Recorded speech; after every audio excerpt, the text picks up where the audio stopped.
So this book is called Role Playing by Cathy Yardley. It is a romance story told in alternating third person. So the first main character, Maggie, is a single mother, like she's divorced, and she has one son who has recently gone off to start college, leaving her at home by herself. Like she misses him really badly, but at the same time, since it's just herself now, she doesn't even really have to put up a pretense of being social, which is good because she's a very antisocial person. Like she doesn't like to go to parties, she overall doesn't like to interact with other human beings at all if she doesn't absolutely have to. So now that she doesn't have her son around for whom she has to set an example, she's closeted herself in her house with only like the occasional grocery run when she absolutely really has to. But her son is kind of concerned about the fact that his mom is becoming a hermit, so they end up making this deal, like, because he's also not the most social person, but she wants him to be a well-adjusted human being with friends and stuff in college. So they decide that if she forces herself to step outside her comfort zone and go participate in some social activities with actual human beings, then he will force himself to also go out and participate in some, say, college club activities and stuff to actually meet people and possibly make some friends. So now that, she has to set a good example, since she's the kind of parent who believes in doing what she preaches, she starts to give this a try. Like she starts by trying a book club, but that doesn't really work out. So in the end, what she ends up doing is joining an online RPG guild in one of the games that she plays. Because she makes the argument that since all the members of this guild are people from the local community college, they're all people she could technically meet in person if she wanted to, so that should count as a more social kind of activity.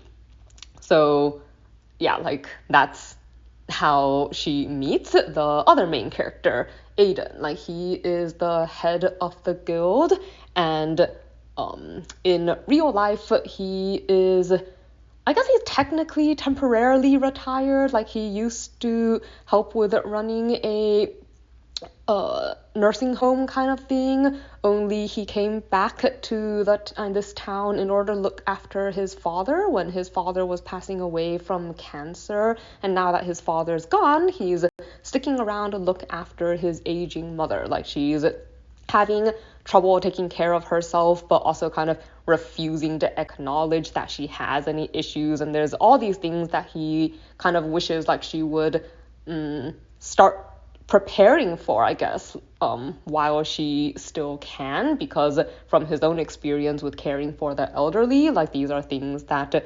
can cause issues, I guess, when people refuse to acknowledge that they need to be done. But he's having trouble convincing her, and he makes a deal with his mom that if he brings a date to an upcoming wedding that he doesn't really want to go to, then she will talk to him about the stuff that she doesn't want to talk about. So this is how, the online game is how Maggie and Aiden meet, but there's some misunderstandings because in order to prevent people from hitting on her, Maggie tells everyone in the guild that she's old enough to be their mom because she believes they're all college students. So while Aiden thinks that she's maybe an old lady in her 80s, since that's how old his mom is, and that is where he got her contact information, she thinks he's a college kid, maybe early 20s at most, and they don't realize that they're actually more within an acceptable age range, I guess, despite their developing friendship and everything until they meet in person for the first time and start to realize, I guess, that they might have a lot more in common than they originally thought. So yeah, it's actually not at all embarrassing despite that setup. My first thought was that it was going to be really embarrassing, but it wasn't. I also originally picked up this story because I thought it would be funny. Unfortunately, it wasn't particularly funny either.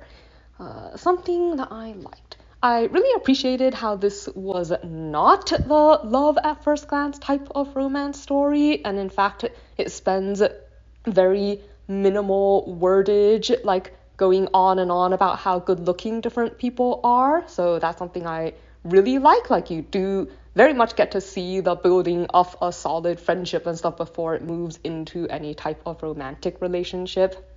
So I appreciate that. Something I did not like.